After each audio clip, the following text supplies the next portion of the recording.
Hey guys, I wanted to talk to you today about a concept in game development called a state machine. So this is my game Faire Hollow. This is very early development, but what you can see is the player moving across the screen in 4 different directions. You can see the different animations and there's collision detection. And as he stands here long enough, what you'll notice is he starts to blink after a few seconds. If you look down at the bottom of the screen, you'll see he's in a state right now called idle.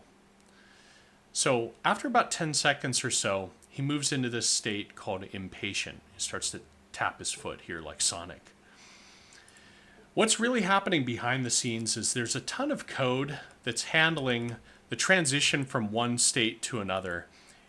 There's a class that I created called state, and then the state machine just very simply handles moving from one state to another, handles all the physics processing and input, and listens for equipping items or adding to the inventory or unequipping items or even eating items.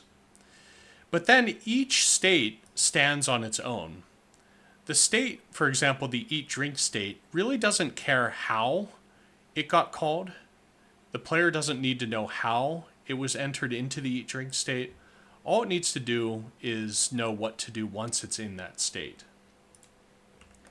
So this is really handy for things like complex animations and ideas like going over to this bread. If I click on it, you'll see it very briefly moves to a pickup state and then this idle carrying state. Now that the item is equipped, as I'm walking around with it, I'm in a moving carrying state.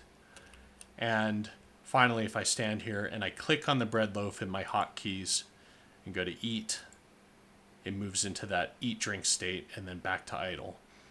So again, it's just a way of having really concise code that can stand on its own, that doesn't have loads and loads of nested if statements, for example. It just makes things a lot easier to extend into the future.